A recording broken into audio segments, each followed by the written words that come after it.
Oke,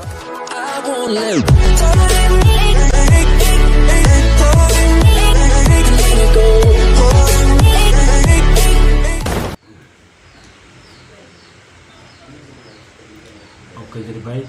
Selamat sore Bapak dosen, selamat sore teman-teman. Terima kasih atas waktu dan kesempatan yang diberikan kepada saya. Saya atas nama Yohanes Buta dari semester 5 A2 Ilmu Pemerintahan. Oke, jadi baik. Di sini saya akan membahas tentang topik pembangunan di bidang pendidikan. Langsung saja, yang pertama, pengertian dari pendidikan. Pengertian dari pendidikan adalah suatu fondasi dalam hidup yang harus dibangun dengan sebaik mungkin. Yang kedua, sejarah perkembangan dari pendidikan. Sejarah perkembangan dari pendidikan. Sejarah ini akan dijabarkan pada masa pra-kemerdekaan 1945 yang dimulai sejak masa klasik Hindu-Buddha hingga pendidikan Jepang, dan masa pasca kemerdekaan 1945 yang ditandai dengan gonta-ganti kurikulum pendidikan. Lanjutan dari nomor 2, masa pra-kemerdekaan. 1. Masa Hindu-Buddha. Pendidikan di Indonesia sudah dimulai berkembang di era klasik, di mana masyarakat mulai mengenal pendidikan dalam bentuk pengajaran agama. 2. Masa Islam. Pendidikan merupakan akulturasi dari sistem ketetapan Hindu-Buddha antara ulama, kiai, dan santri. Yang ketiga, masa VOC. Pendidikan dikelola oleh gereja. Pendidikan hanya untuk tingkat dasar, sebatas mengajarkan baca, tulis, dan menghitung. Yang ketiga,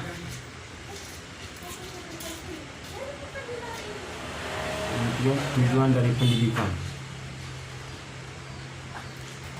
Tujuan dari pendidikan adalah tujuan adanya pendidikan di Indonesia.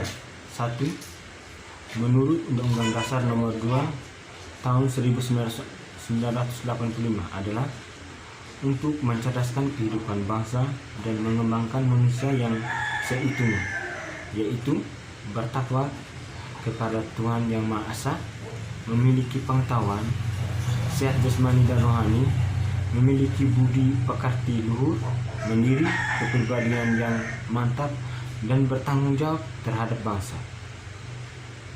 Yang kedua, menurut MPRS Nomor 2 Tahun 1960. Sesuai dengan MPRS Nomor 2 1960, tujuan pendidikan adalah untuk membentuk manusia yang memiliki jiwa Pancasilais sejati berdasarkan ketentuan yang dikehendaki oleh pembukaan Undang-Undang Dasar 1945 dan isi Undang-Undang Dasar 1945.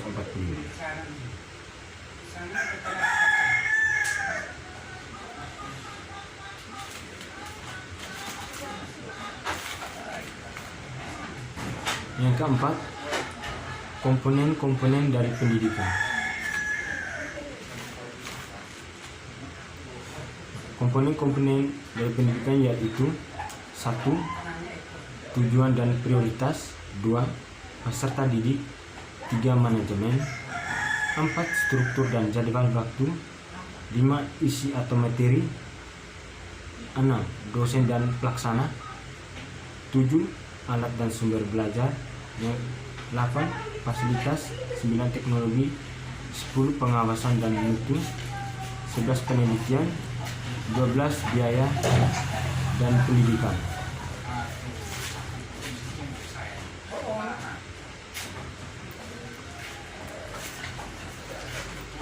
Yang kelima adalah peningkatan taraf pendidikan di Indonesia.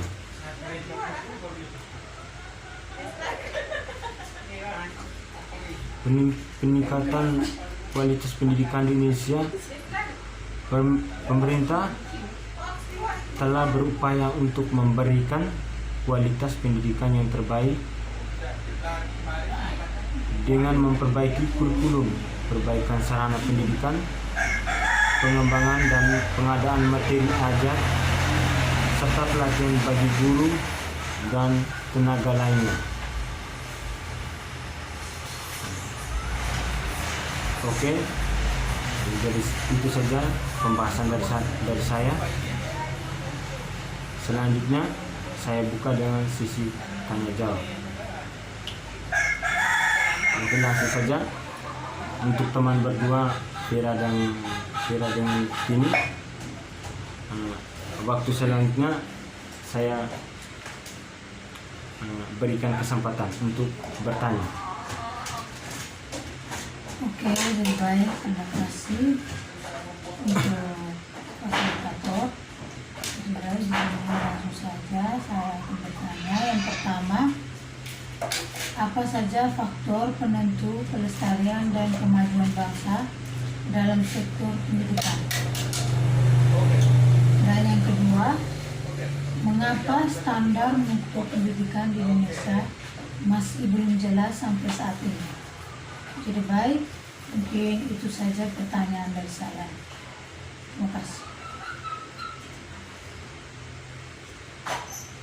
Oke, terima kasih kepada teman Vira yang telah memberikan pertanyaan.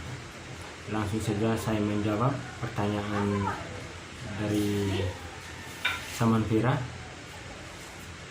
Pertanyaan yang pertama adalah faktor-faktor penentu kelestarian. Mendapatkan pendidikan yang layak, mendapatkan fasilitas sekolah yang lengkap seperti perpustakaan, buku-buku, sehingga anak-anak dapat belajar dengan baik. Yang kedua, pertanyaan yang kedua, mengapa standar? Oke, saya akan menjawab pertanyaan kedua dari teman Vira. Pertanyaannya, mengapa standar mutu pendidikan di Indonesia masih sangat lemah? Karena sampai sekarang ini masih sangat dikhawatirkan rendahnya kualitas pendidikan dari pengajar dan kurangnya sarana dan prasarana belajar untuk anak sekolah. Itu saja jawaban dari saya. Apakah teman Vira sudah puas dengan jawaban yang saya berikan? Oke, dari baik, terima kasih. Dari jawaban yang sudah diberikan oleh teman saya yang sebagai fasilitator, saya ya puas. Terima kasih. Oke, langsung saja ke pertanyaan ketiga. Waktu dan kesempatan saya berikan. Baik, terima kasih. Langsung saja pertanyaannya,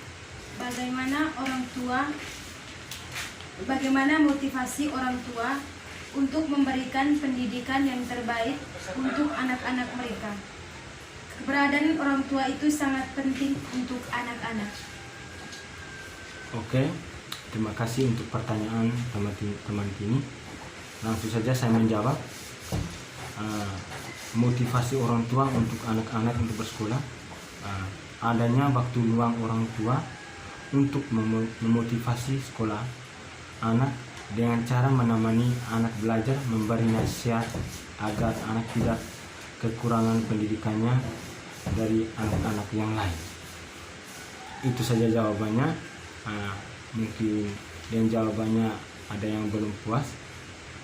Baik, Bapak fasilitator, saya sudah merasa puas dengan jawaban yang telah Anda berikan. Terima kasih.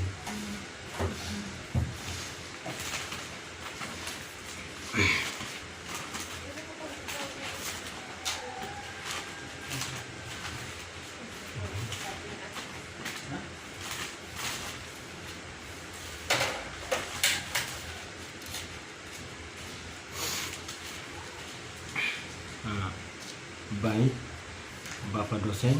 Itu saja hasil kerja saya. Saya minta maaf yang sebesar-besarnya jika ada tutur kata yang kurang berkenan di hati Bapak dosen. Sekian dan terima kasih.